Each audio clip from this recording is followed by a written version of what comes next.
Sanbonani, Dumelang Molweni, Shapgujan, and Happy New Year! Welcome to yet another great episode of My Views, My Expression. If this is your first time here, please do subscribe, share with your nabangas ukuthi we are here and sikuphathele okungaphathwa abaningi. Elemika mosiboniso sizo wakamnikathi sibongo, and this is one of the fastest growing soccer podcasts in KZN. In fact, let me not be humble. This is the #1 sport podcast in KZN. Makhona abanye asibazi. Uma uwesini nabazi bezemva kwethu. I'm not alone as always. Ngiphethe ucoach, the one and the only. There are so many things that I will say. Hey, but sengibona a number of claims.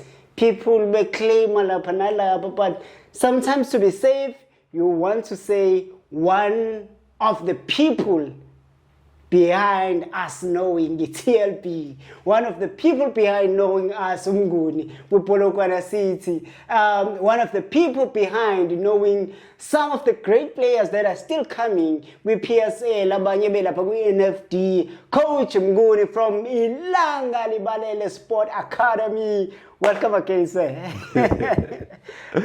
Awusizo. Welcome again. Ngiyabonga mfethu. Thanks for ukungi-invite nokuthi ungamukele la. Ngibingelele nje kubona bonke abathandi bezemidlalo iSouth Africa yonkana nje sithi happy new year. Well, siyabonga nathi ukuthi uphinde honorishe invite yethu. Akusho ukuthi last time waphatheka kahle. Hayi kunjalo. Waphatheka kahle akubonanga okubi. Bakhala abantu, ngiyabona abantu bekhala nalapha ku TikTok, people wanting to know where is the academy. They want to go there. Because Samvele safaka lapha and about 200,000 people ababona video and then go on TikTok all talking about they want to join, they want this and this and that. Mhlambe maybe is there a space open for abanye abantu ukuthi they can still come in to join in the academy? Always space isuke sikhona if uyitalent elikhulu. Okay. Yeah. But for normal talent obviously kuba khona ama trials. Ade sinawo nje ama trials ngoDecember. Sure. Yeah, bafikile nje abafana babaningi. Kukhona even naba outside i-province, Joburg, Eastern Cape, around KZN, Ngwavuma, Newcastle, Hluhluwe, lot of places abafana de bafikile, and sithole italent elihle kakhulu. Khona nje umfana esimtholile ozalwe ngo2011 odlala ngo left. The future is bright. Imina phela lo yini?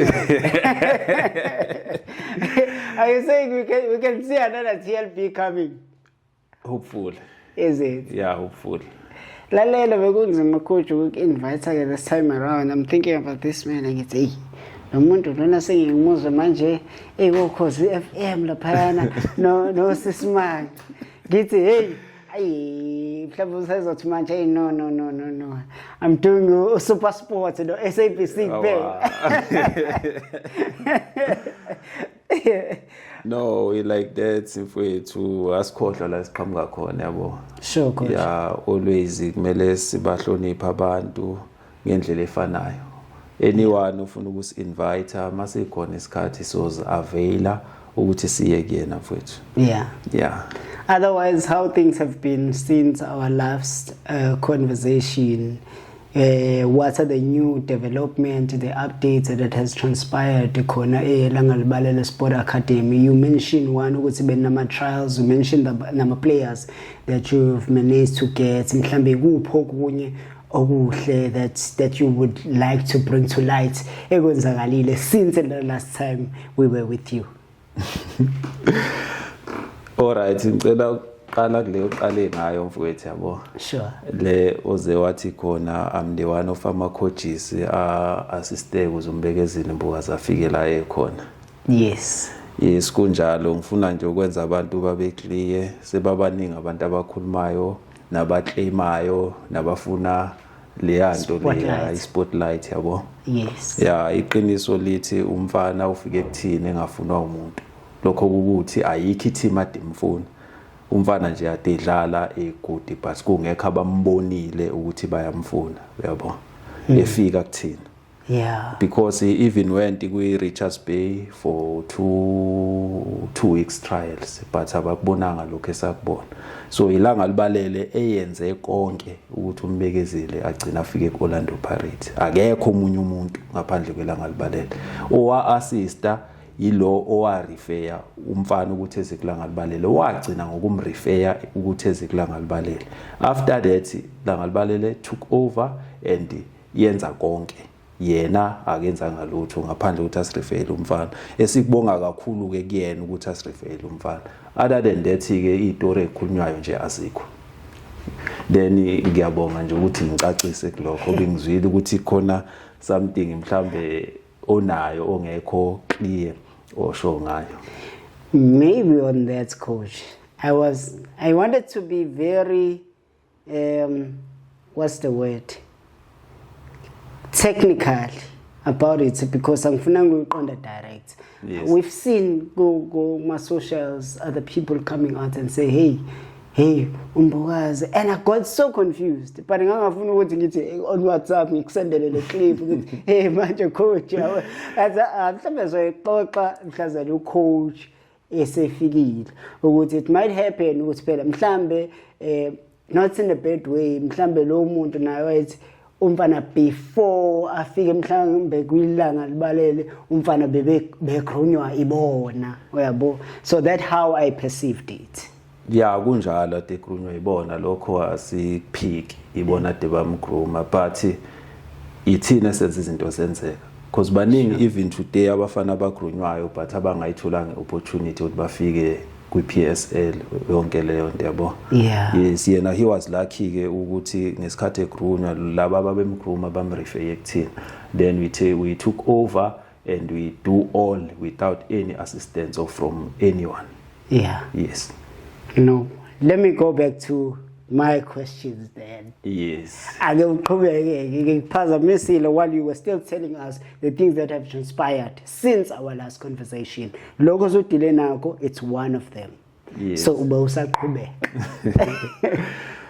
No, we academy for now kuhamba kahle, boys are promising and kunabafana futhi, 2 of them asebazosayina kuma big teams, which is good for academy.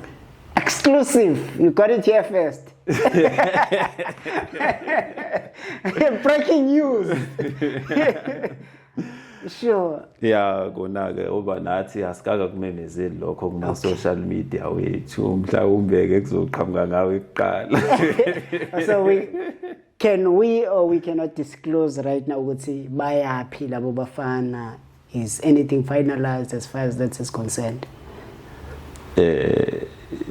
Almost. Okay. Almost. Maybe we can mention ukuthi bayaphi singa-mention amagama abo at this stage. Okay. Yeah. One uya kwithi ex-Galaxy. Other one uya kwi-Sundowns. Oh, okay. Yeah, wait. I remember ubaba Sinki Mnisi. Yes. Talking about ukhamba kwaMshishi kwiMamelodi Sundowns and speaking about ibhasi abathengelwa lona in appreciation ukuthi badedela uMshishi. Yeah. So we academy so Mercedes manje. So when 25 seater. We are not sure. Yeah, but we are not sure because a lot of players abaye kwi-Sundowns kwangenzeka njengozwane yabo. Kwenzeka ngokuhlukile yabo. So asazi ukuthi kuzokwenzakalani, but what I can tell you, the boy is too talented. Is too talented. The one going to Sundowns. Yes, is too talented. That's what I can tell you. He's too talented. The same you can say about the one going to Team Sugas TS Galaxy. Yeah, even that one is talented, but the other one is too talented. But the scouts came, or there were a tournament where they saw them.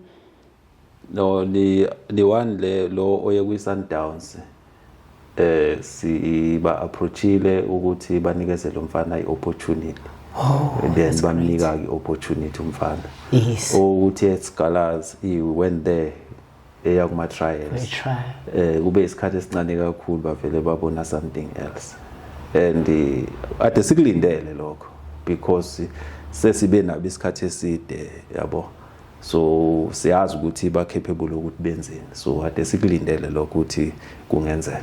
Coach, we're talking about the trial that took place this past weekend. Yes. TS Galaxy. Yes. Wow. Okay, that's big. That's big. Keep them coming. What else? What else is happening there?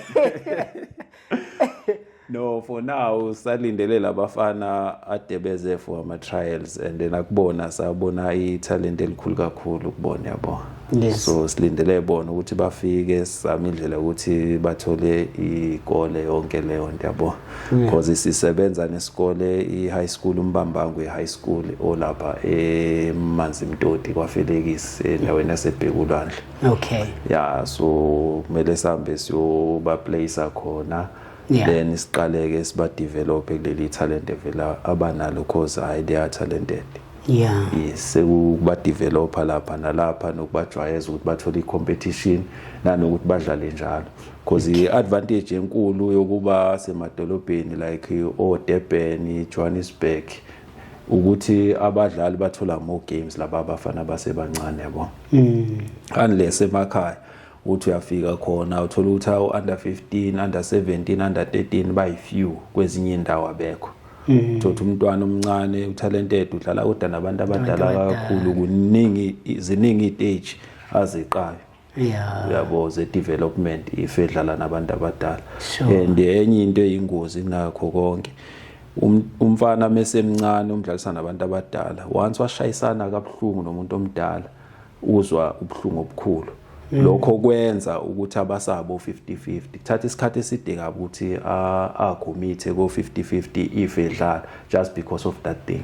Angiphathi ke washayeka ekhanda sekude kabi ukhetha lo mntwana lo kwanomuntu nje uzogcimeza enze yonke lento uthi akahead ngendlela eright just because khona leya trauma le eyenzeke eshayisana nomuntu omdala so nje ilezo zinto ka unfortunately ongeke ugweme because ngeke ingane ungayidlalisi because asuke ngekho amanye ama team age group yakhe but umbona wena ukuthi talented uzokwenza njani uyomdlalisa nababadala but kuyi advantage enganeni encane kanti ukukhula kahle kwi age group yakho inamathambo aqine kahle mase eqala ukuqina amathambo ko 16 years itwezi introduce abantu abadala suke seku right. So while you're still on that, does it stand let's say mhlambe yashayisana ke nomuntu osethe uqina, doesn't that pose a risk mhlambe a permanent injury kuyena? It can happen. Yeah, it can happen. Ukuthi ke phela noma ngingazi kakhulu kulezi zokudokotela yabo kodwa umntwana masemncane kuba lula ukuthi recover kuma injuries. Sure. Yabo just that into nje isuka isengqondweni. Oh yeah, I get it. To give a context mhlambe to someone who have never been privy to watch our previous episode, we spoke about when we were introducing nje to ababukeli bethu ilanga libalele Sports Academy. Coach spoke about ukuthatha ama players eze and then bese ehlala khona kwi academy and highlighted ukuthi phela kusuke kusabafana basuka besafunda, therefore bane relationship nesikole ukuthi labo bafana bakwazi ukuthi baqhubeke bafunde. Speaking of which, coach, I saw you sometime in November, December, talking about the players who actually excelled in their academic performances. Oh yes. Which was such a beautiful thing to watch. Now sengiyakunikeza ezinye zezinto esezenzakalile since the last time. Yeah, kube kuhle kakhulu nje ukuthi sibe nabantwana abalalelayo because that boy is from Mpumalanga province. And umfana ade hlala eClubhouse. Sure. So mesihlala eClubhouse akwazi ukuthi excel athola ama certificate kwa grade 12 ebehlala eClubhouse ahlula abantwana abahlala emakubo nabazali. It's mean something. It means something, and we are very, very happy about that. Even nabazali bakhe, they call me and bathe mabengifonela bathi nje coach sibonga kakhulu ngokwenzeke kuyindodana yethu, and sizosho nje ngendlela thina esifila ngayo ukuba umntwana adehleli nathi ngaba kawatholanga lama results awatholile adezothola less than that. Because they know him from ekhula azafike kwi-age le yase high school before bamlethela ukuthi ade performa kanjani nokuthi ade njani umntwana. But wathi mesefika la kula ngalibalele sports academy thina senza ngendlela yethu ukuthi umntwana abe more focus futhi amisele, yabo. So nje ba appreciate kakhulu abazali nathi futhi sikujabulelile lokho because kuyasimotivator ukuthi abazali bawubone umsebenzi esiwenzayo esama coaches kuyilanga libalele sports academy.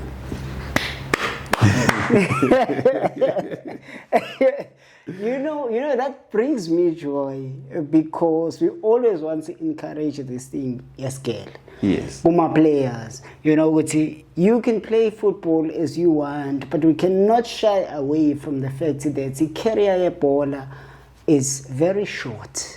That's true. And if one day you are 23, you are 24, you get a permanent injury, you cannot be able to play. We can mention players that we know that got those injuries, and what else can you do? So if eskoleni you were performing very well, also you have your academic qualifications, impilo iyakwazi ukuthi futhi iphinde uqhubeke. So we are grateful for that, coach, because that means on the academy it's not only about a baller, but it's also about a discipline. Yes. And encouraging academic. Yes. I highlighted the issue of a discipline based on what you just said about our parents. Umntwana uma besho ukuthi ukube benathi ngabe akafika ngala ifike khona. So lokho kusho ukuthi umntwana is not like ube dumb, ube very smart, but he needed a discipline which was then installed khona elanga libalele sport academy. So we applaud that a lot. That's why I'm taking my hats off. I'm not just doing it. Yeah, siyabonga kakhulu Sizwe. Nje mfowethu ngisho ngabe kuthiwa umntwana noma umdlali ophela basuke sebabadala bangasasika abantwana after 18 years nje kuyale yabo. Education idlala indima enkulu empilweni yomuntu.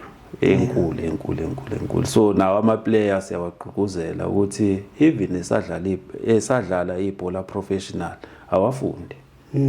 Awafunde because even nengqondo nje inkulu kakhulu indima edlala education kumuntu, yabo. Because bona basuke badlala bengenaso isikhathi, yazi you can take even 2 subjects ngonyaka. Mhlambe in 5 years 6 years ungabe sewiqedile course yakho una degree okanye una diploma, yabo. Because most of our professional players 32 years kusuke sekuphelile ngabo ku football. Usuke semncane ke empilweni ngono 32 years but usuke somdala kwa football. Yeah, from 32 uyale kulesikhathi lesunkulunkulu azokupha sona. Kwenzakalani ngawe if ungenayo background strong, if ungenayo education?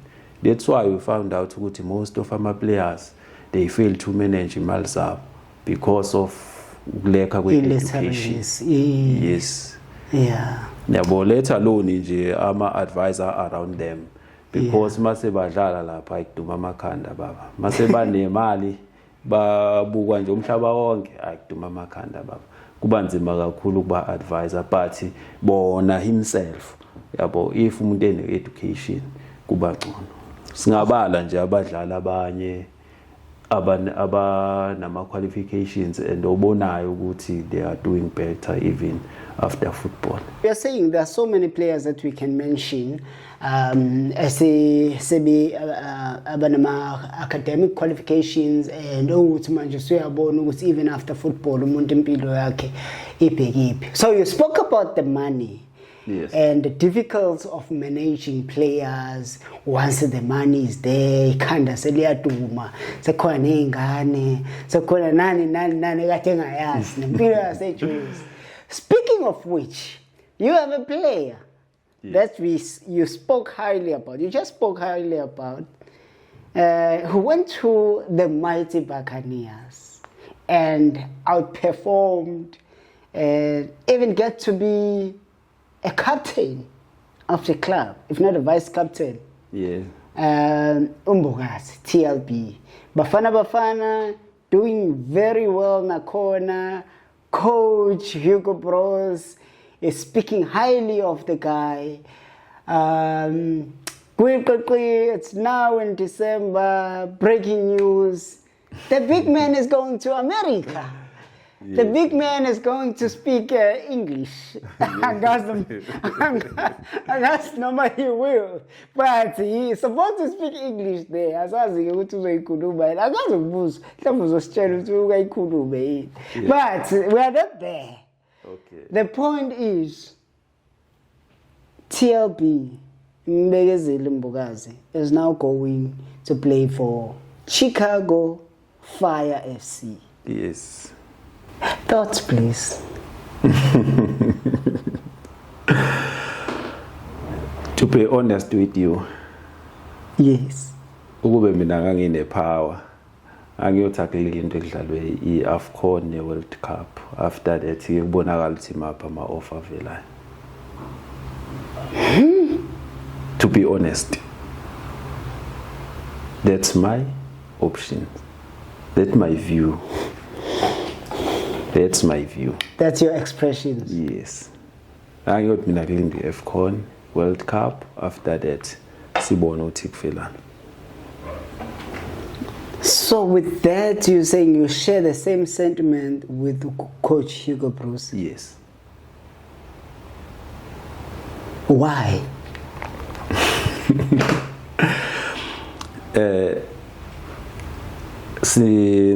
Ama-league tops emhlabeni awu-5.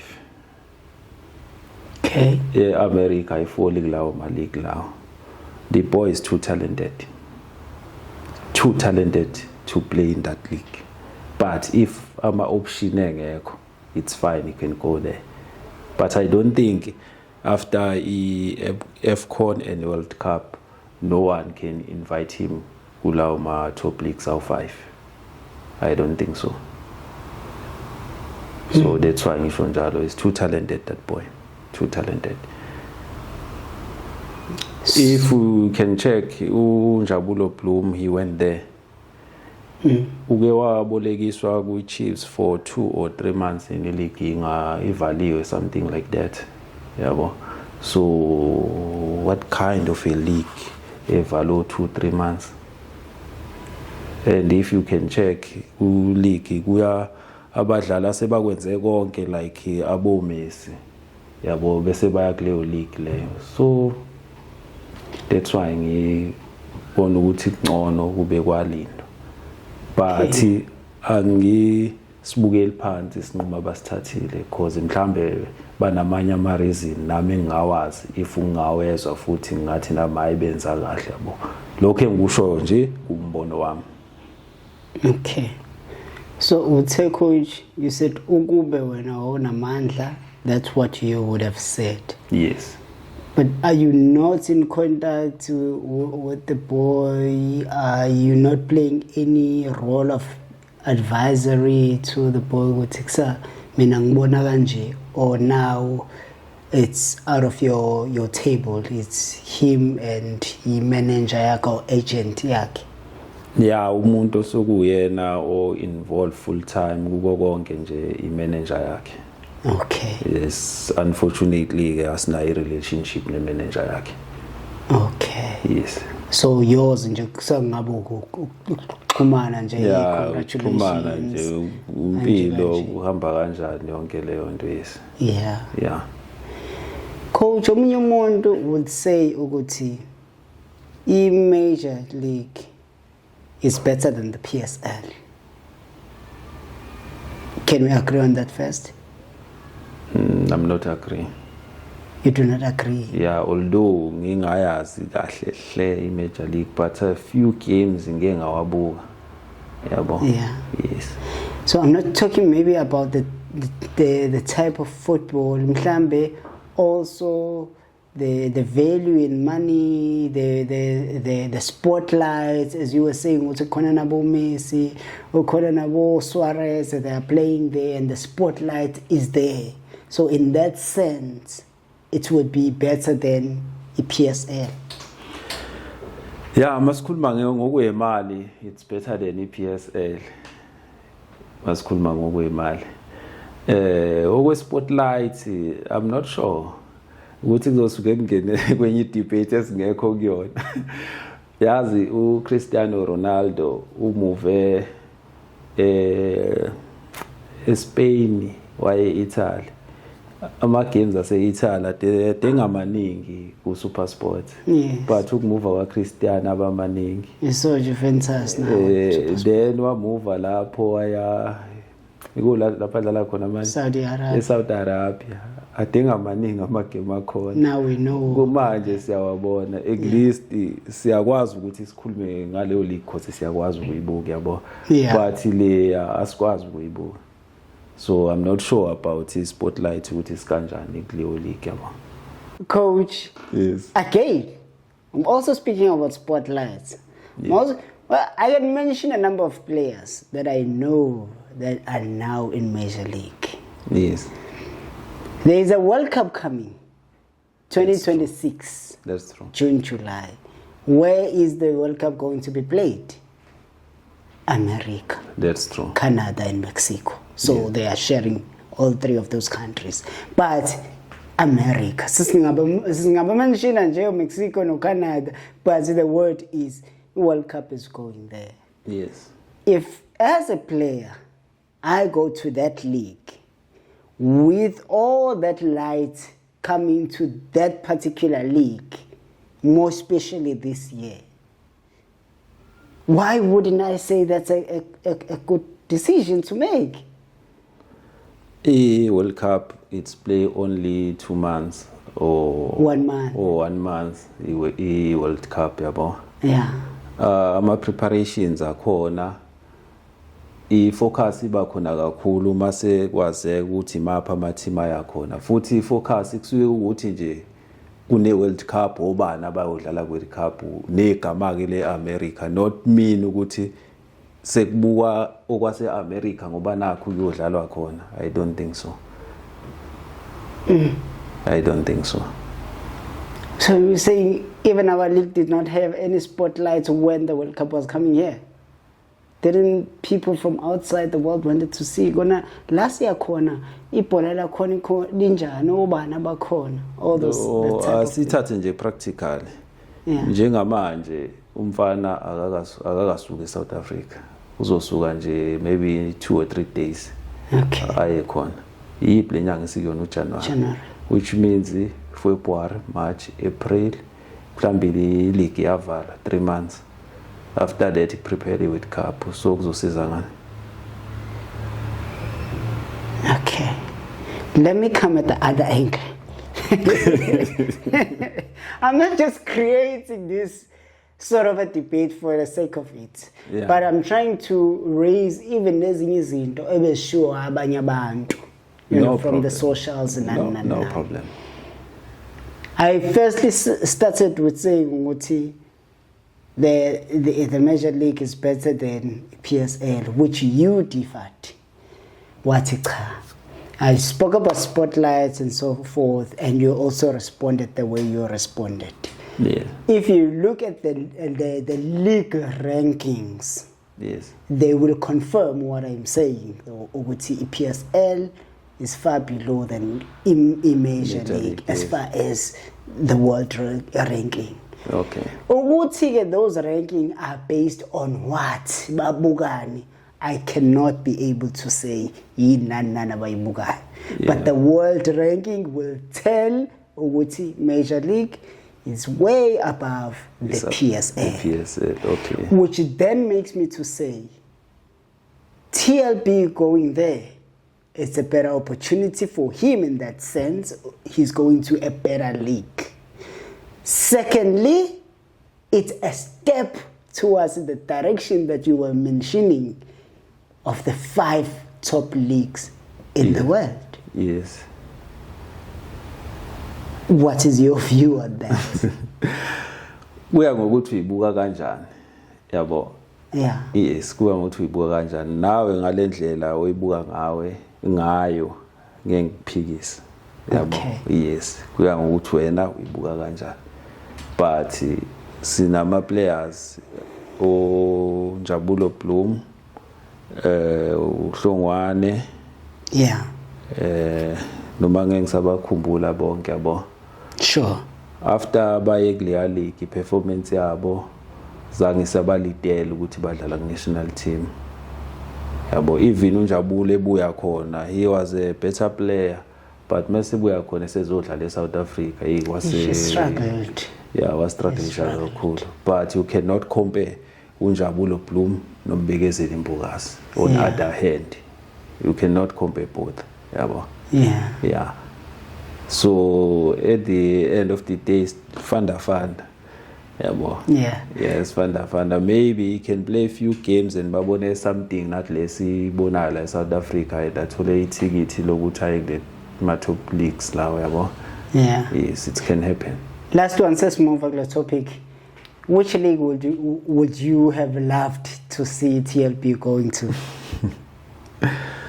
Anyone in those top 5 leagues can go to England, the first one, or else Spain, Germany, Italy, France. Yeah, any. Yeah. Yeah, but and you think he can perform? Yeah, especially it's just come now in my mind.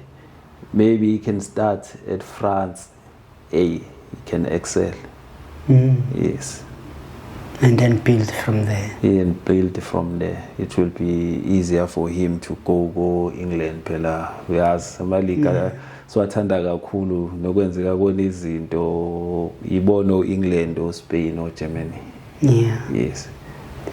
Well, I would like to say I wish him nothing but the best, TLB, and I hope he was going to perform very well up here nabanye bambone and uphinde futhi ujabule uma sebembona nabanye. Yeah, ilokho esikufisayo nathi impela ukuthi umfana aqhubeke la egcine khona la eSouth African national team aperforme kahle nje ungasijabulisa kakhulu kunakho konke.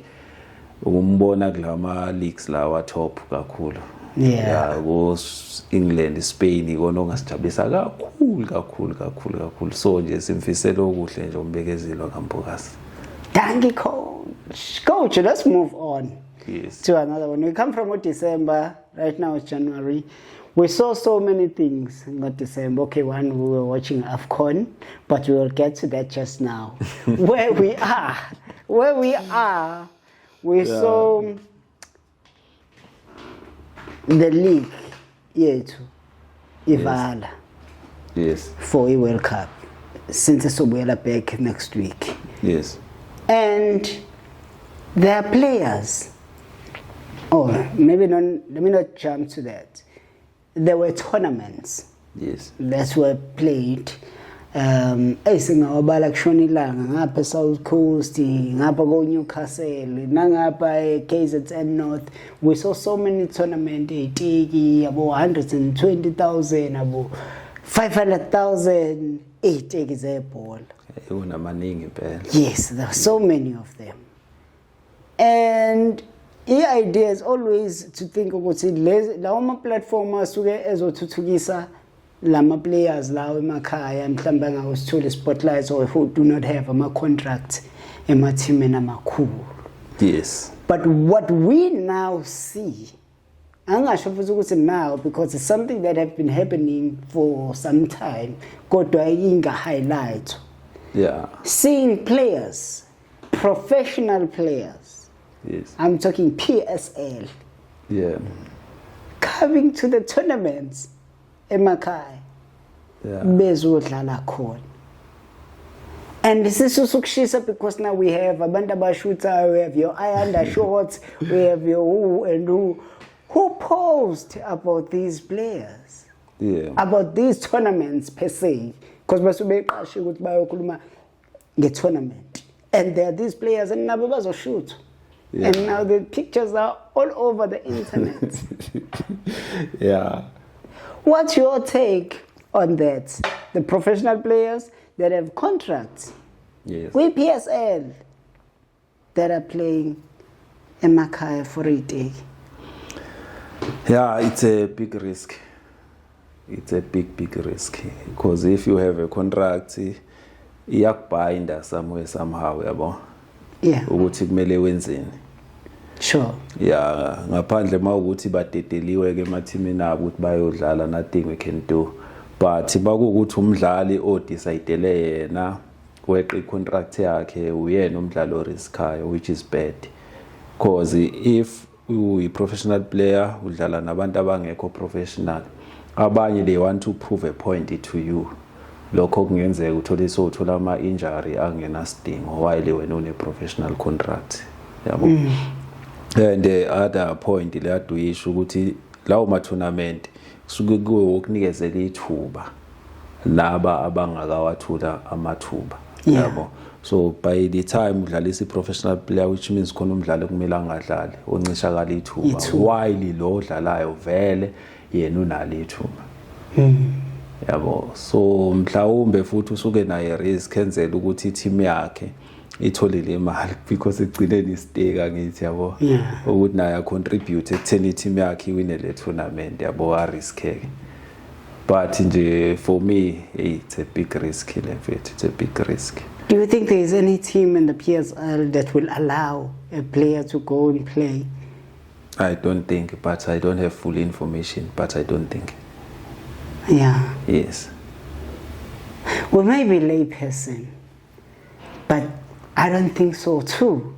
Because if you get injured there and say you'll be out for the next 3 or 4 months, Yeah. what is your team going to do? Iyaqala inkinga. Iyaqala inkinga. Cause ngicabanga ukuthi mebenga found out ukuthi wena uyithola i-injury etekile, mhlawumbe uzohlala 3 years ungadlali, mhlawumbe usalele u2 year contract, they can breach i-contract ulahlekelwe ilo 2 years because they've got ubufakazi bokuthi awulimelanga kubona ulimalelele yonke leyo nto. That's why ngithi nje it's a big risk. Although okunye singesiqinisekise about lokho cause asazi ukuthi babuye bavumelane ngani nama-team. Amanye sike sizwe ke kuthiwa awuvumelekile ukudlala kuma tournament, kwamanye asazi. Yeah, no, mina ngingakusho ukuthi abaye lapha etekini just to support abafana laba abasuke badlala, baba motivate, yabo. Sure. Yes, not to go there and play. Yeah. Abaye impela kodwa bayo support abafana laba baba motivate. In fact, they must host these tournaments like Sihle Nduli, kube ibona abahosta wona lama tournaments. Yes, lokho kuhle kakhulu ke futhi ukuthi ba host ama tournament. Yeah. Yeah, kuhle kakhulu. All this was happening while we were watching AFCON, watching Ibafana Bafana. And we saw a lot happened. Unfortunately, Bafana Bafana get knocked out in the last 16. Yes. And 2023, Bafana Bafana went as far as the semi-finals, and they almost got to a final. Yes. Yeah, AFCON. What would you say went wrong this time around? Nothing went wrong. Yeah, nothing went wrong. But in the corner, standard sama AFCON as fun. Yabo. Okay. Kone i-AFCON ebakhona before i-World Cup. Kube khona i-AFCON ebakhona after i-World Cup. Yes. So if you remember ukuthi le ye 2023. yeah, 2023. Was Yeah, but it was after i-World Cup. Yabo. And kuleya 2023 sasinama players amaningi eSundowns, so it was like a team not like a squad ephikiwe kwahlanganiswa yabo, because i-team edominate ama-players amaningi Mana, coach, I'm sorry. Now you're mentioning two different things. Yeah. I want us to deal with one thing at a time. Okay. Speak about the World Cup. Yeah. Leo uthi ama-player wawala dominant sazongena lapho. All right. So uthi. Okay. Let me continue. After let's continue about the World Cup. Yeah. The effects in the World Cup. Okay. After i-World Cup ama-team amaningi asuke eqala phansi ebuilder. Yabo. Okay. Then before World Cup already asuke sebuildile senesikhathi ama-team yabo, so i-performance ngeke izifane. Okay. Yes. You're coming at a very, very different angle, because I've never thought of that, and I'm sure Yeah. Now I'm thinking, even on the players, if there's AFCON now, there's a World Cup in the next 6 months. As a player, I'm going to excel because I want to be seen, which I deserve to go to the World Cup. Yes, even that happened.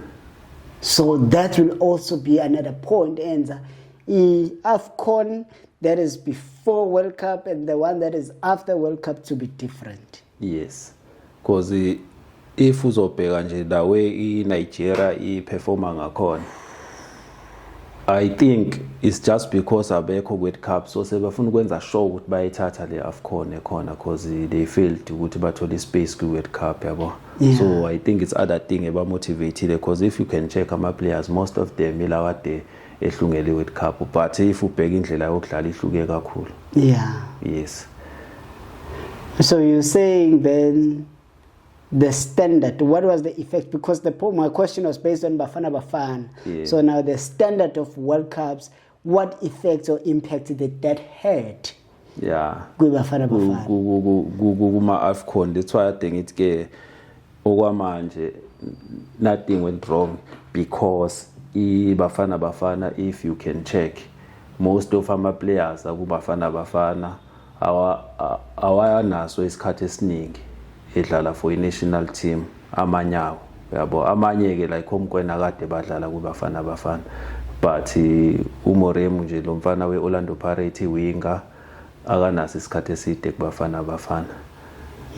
Yeah, so enye into ebuye ithi ukushaya lezo zinto lezo, if uzobheka i-combination kaNgenzana noMbekezeli intsha i-combination yabo, which means asitholakalanga kahle ithuba lokuthi bake badlale nje ndawonye, because uMbekezeli musha ku-national team yabo, because iyasebenza nayo lento yama-combinations ukuthi sodlale nomuntu isikhathi esingakanani, na-understandana kangakanani. Yabo, other thing ekhulumisa izwe kakhulu indaba yokuthi abadlali be-national teams abadlala ekhaya nabadlala overseas. Enye into futhi nale esishayile yabo. For me, ngihambisana no coach we-national team, we need abadlali bethu ukuthi badlale kwi-World Cup. No, not kwi-World Cup, abroad futhi abroad kulama leagues lawa i5 esithi ama big leagues. We need ukuthi badlale khona kuze sikwazi nathi ukuthi sicompete in the world. Ngizobuyela back ku-2023 njengoba dukhuluma ngeBafana. Yes, they play well, but if you can recall igame ayisahluleka kuyona ukuya kwi-final, kwase kudingakala another level. Mawudlala ibhola football ufika udlala ama level ayashiyana yabo. If abadlali bethu abaningi babedlala kwi-Big 5 League ngabe sayithatha le AFCON, but abantu abaningi, nami indlela engibona ngayo, abantu abaningi bathi nje hayi thina sikwazile ukuthi siphume kuma semifinal yabo, why manje siphuma early. Ama players eSundowns ayedlala iCAF ayethola more challenge, and i-got dominator ama players eSundowns amaningi, but kusemifinal nakhona kwase kufike kulesi stage lesi esiphezulu, lokho ukuthi sesinida another level kuze sikwazi ukuthi siye kwi-final. Because if you remember kahle sadlala i-draw ka 0-0 saluza ngama penalty.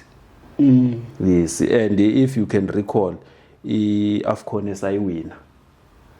I-AFCON esayiwina abadlali abanye base badlala kulama Big 5. Abanye kwathi makuphela i-AFCON bayakho. Which means those players base kuyi another level. Uzomala Markfish badlala eEngland, Lucas eEngland, Eric Title eEngland. Lot of players babedlala kuma big leagues. Njengamanje ubani umdlali esinayo udlala ku big leagues. Ngicabanga ukuthi uyi1 for now. Umdlali esinayo udlala kulama big leagues. So therefore so for me kuze sicompete in the world, we need to be there. We need to be there. If uzobheka even now izinga labo Egypt, Cote d'Ivoire uthi liphezulu kangakanani. And mina ngiyasaba impela kube sitholane nalabo abantu kuma knockout stages uthathe kuzoba njani. If you can check, most of their players badlala overseas. Yes, badlala abroad. So nje for me we need ukuthi sibe nabadlali abadlala kwi top 5 leagues kuze si perform in the world. Kuze abadlali bethu babe ku another level. Imagine ukube okhuliso abomkwena badlala kulama big leagues ukuthi ngabe basinika okungaphezulu kwalokho abasinika kona. Yabo. Even if you can check, Mkwena is a good player, but he will take drop as compared to yes. Why drop? If uthatha usweet udla for the first time uba noshukela omningi uMatthias Bath nawe uyaenjoy kakhulu yabo. If so lokhu udla lo sweet lo akusekho lokho enjoy lokho. Same things in life. If udlala ibhola ufike udlale ube kwi-peak, masuku peak ngathi ungathola another level challenge. Yes, a better challenge ukuze ukwazi ukuthi ukhule more, improve. Yes. When you are in the comfort zone, there is no improvement. There is no improvement. Uyajwayela. That's why I guess kuyenze kusekwenzeka komkwena because akusasile amkwena lo yafethu. Yabo, akusasile amkwena lo. Even if you can compare him kulama game Club World Cup nawe AFCON no mehlo. Because the Club World Cup was something new to him. Yes. So it's another challenge. There's another challenge. Wadlala kahle kakhulu. Yeah. The question is uthi udlale kahle Club World Cup kodwa AFCON yes udlalile kodwa hayi ngale yandlela. Is that another level ahlezi alapha phezulu because if uzobheka even yona Sundowns yehlise kakhulu. Mayehlise kakhulu affecteka bona umkwena lapha. Nabanye abadlali esibadinga kwi national team. Yes. So coach, there are so many points that you touched on. Ngale ngathi ukhuluma ngabadlali abangaphandle.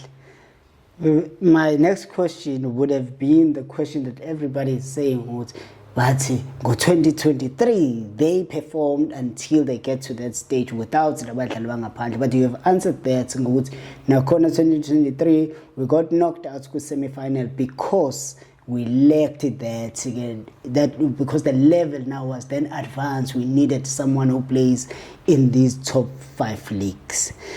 And then you mentioned in Dabage Yama players, lawa experienced players who are playing AFCON, who will say they've been trialed and tested as far as African football is concerned. But they were not called now in this national team that went to Morocco. What would then be the reason if you're saying that you have your Gran Kekana, you have your Zwane, you have your Renas that play in CAF competition, but they were left behind?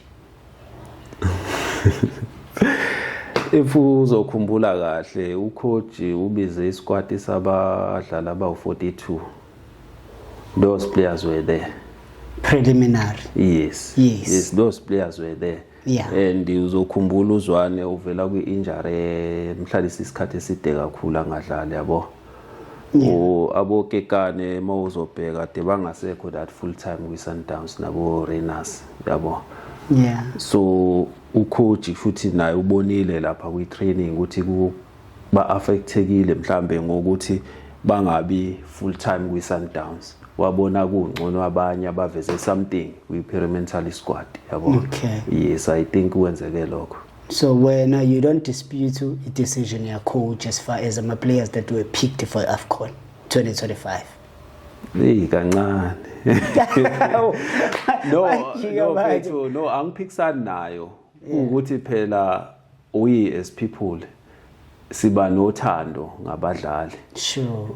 Singayicheki noma thotha siyibona iperformance yabo ngaleso sikhathi ukuthi ingakanani. Yabo. So ileyo nto ekhona ukuthi nami njengomuntu mfethu nginothando ngabadlali abathize. So I respect mina isinqumo sacoach lesasenzile cause yena dena abadlali ebona konke abakwenza ukuthi lo performa kanje lo performa kanje. So I need lama player for now ukuyiwona zongiperformela ngendlela right. Would you have loved to see someone from Kaizer Chiefs, or there is any player in Kaizer Chiefs that you think deserve to be in AFCON?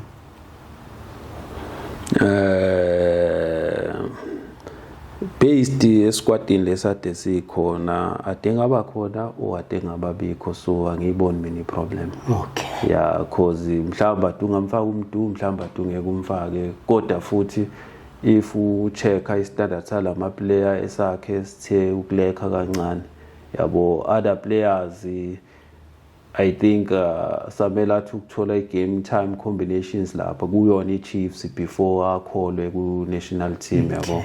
Yes.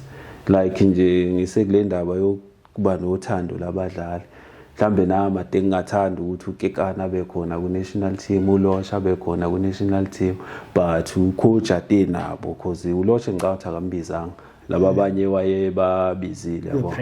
Yes, wabona yena ukuthi kule cup nakuphi, so for now udinga laba abadlali. Why not coach? Why not lodge even on the preliminary? I don't know. Okay. Coach, siyanga sekuvaleni. Ngifuna ukuphaka noxhaka. Asiyeka sekuvaleni. Yeah. We saw big things happened this week. We saw a signing that shook the internet. Saleng going to Mamelodi Sundowns. Yes. Thoughts, please. For me, I think it's a good move. Yes, because if you can compare Orbit College, Sundowns, huge difference. Lo mfana udinga i-challenge yangampela udinga ukuthi akhule. Le nto ade sikhuluma nje nayo yama level yabo awafana ama level. Player always getting to another level. If iPirates ibona ukuthi yona ngeke imsebenzise for now, why not? I with Sundowns because Sundowns is a big team. Dlala iCAF ahamba usale ngayo compete kulawo ma tournament leyo, maybe can assist us even with national team. So for me it's a good move. Great move. On the rumors of Pitso going to Mamelodi Sundowns, do you see any of that happening? I would love that. Go to Pitso phindele back with Mamelodi Sundowns. Why? I-Sundowns ilapha ekhona is just because of uPitso. Okay. If you can remember ukuthi kufika uPitso kwakunjani iSundowns. Yes. So nje iSundowns nje kumele imbonge kakhulu uPitso ngokuthi ayenzele le team abanayo for now. Yabo, it's because of him. So if yena esathanda neSundowns bavumelana ngokuthi azosebenza kuSundowns, mina lokho ngakujabulela kakhulu. The view says the coach that is currently coaching Sundowns Cardoso wouldn't sign Osaleng. The view says the signing of Osaleng is the confirmation of Opito, is the Pito's signing. Hey, kona kubukeka kuyipossible ukuthi kanje ngobusho, because if you can check ama players amaningi asayine with Sundowns, it's from outside the country, the most of them. Yes, so if ukusayina uSaleng ba ama rumors eqhamuka ngathi maybe uPitso nesandla, nami hayi ngihamba nabo labo ukuthi maybe. And what I love about uPitso uPitso unikezele ama youngster amaningi opportunity lapha ku Sundowns khona ama youngster agudi ade swabona before but manje sawabone edlala yabo.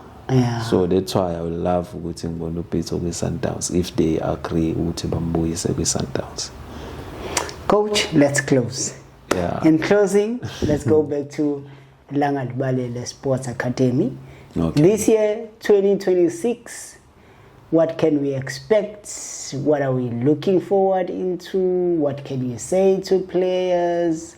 What is it that you would want mhlamba abantu ababukayo makhona banamandla basize ngakho? We once saw a picture futhi of you with the boys on your back, and somebody said, hey, said abantu bathole 34 seats or 35 seats, and that should be. So what are your wishes, or what are the things that are coming forth for Langa Libalele Sports Academy this year? Hey, waqala ngendaba enkulu madoda. Hey, transport is a issue enkulu ukuthi nama development or ama academy. Transport nje is a big issue, yabo. So we always pray ukuthi nje mengaqhamuka amadoda umsamari olungileyo, hey noNkulunkulu angambusisa ukuthi nje ukuthi nje avele asponsorishe noma asdonatele nje nge-24 seater, hey that will be great. Singajabula kakhulu and kungasi-assista kakhulu with development yethu, yabo. But nje anything engasisiza singayi-appreciate imali, because always ku football kusebenza imali. When you move around with football imali, and ingane ezikhulisayo most of them banama single parents, okwenza lokho kube nzima kakhulu. Thothi abanye bahlala nogogo, and yazi nje impela unfair. Lezi ingane ehlala nogogo ezingenalutho emakhaya ave zi-talented. You ave zi-talented, yabo. So ngeke ukwazi ukuthi uaccommodate zonke kungenalutho, ngoba phela nathi sinemndeni siyibhekile yonke leyo nto, yabo. So nje sivula izandla, siyacela anyone ongafisa nje ukuphonsa something, we can appreciate that. Singajabula kakhulu lokho kungakhulisa iacademy, lokho kungenza ukuthi sikwazi ukuhamba wonke amakhona eSouth Africa, especially KZN. Sifuna leli talent lela, because our main purpose ukuvundulela italent kulezi indawo ecashile, especially emakhaya, even nakhona emalokishini, because sinabo phela abafana basemalokishini esesiba exposile. Kambe ngifika la kuwena uNtando wayengakasayini ku-Orlando Pirates. So besinoNtando Ngcobo futhi okuyi-Orlando Pirates, sebaqalile bayakhuluma ngaye. Bathi umashonisa. Khona igame kade bedlala namaZulu. No, akekho yena kwi-DDC for now, because usafunda this year wenza umatric. So iPirates nenye futhi program. Yeah, for ama players nawa afunda, yabo. Iskoda nje ubade ku December uJimile no DDC and wenza great. Manje njengoba kuvula izikole uzophindela back kule elite program ePirates, aqhubeka concentrate ku matric wakhe. Once waqeda uya ku DDC, lapha bazobe sebambona kahle ke khona abantu ukuthi kuthiwa umashonisa nje kwenze njani. Sure, coach. Anything else that you're expecting this year? Yeah, wikho nje ukuthi phela kuqala unyaka we have ukuthi si develop abafana ngendlela right, and we plan on top of ilokhu njane i-engine knockout challenge ezoba ngoJune, yona tournament enkulu yethu esama academy. So we are hoping this year sizokwenza kahle. We are hoping this year sizokwenza kahle. Yona main target yethu enkulu this year engine knockout challenge. Kanti wayengahambi nathi coach, siye phela lapho ku-engine. That's coach. Don't say so last time we spoke about this thing, we just invite her, but we've never received an invite. Even usungasekhaya eScottburg. Hey, sengibona iy'thombeni. ayolayi kuye kube kuningi kakhulu lo msebenzi we-football nje mfethu umsebenzi omkhulu obi ngisicela nje impela ama-sponsors ukuthi abanakho abanothando siyacela basi-assist into eningi igcina sesenziwa yithu coach uthothi senza ama-admin kumele sikhoje siphenduka ama-parents kulabafana ngokuthi sibaluleke ngendlela ekahle abafana si-guide nje into eningi mfethu nje into ze-team igcina sebhikele labantu abasuke bakhoja if uno-coach abancane abavolontile cause siyavolontiya isama-coach umsebenzi uba mningi kakhulu kanti mengathiwa mhlambe kuyenzeka kuba khona ama-sponsors ngalula uthola umuntu ozokwenzela i-admin uthola umuntu mhlambe ozoba u-kit manager kwehla imisebenzi then you focus wena kwi-coaching nje nakulezo zinto ezincane but sigcina sesenza izinto eziningi kakhulu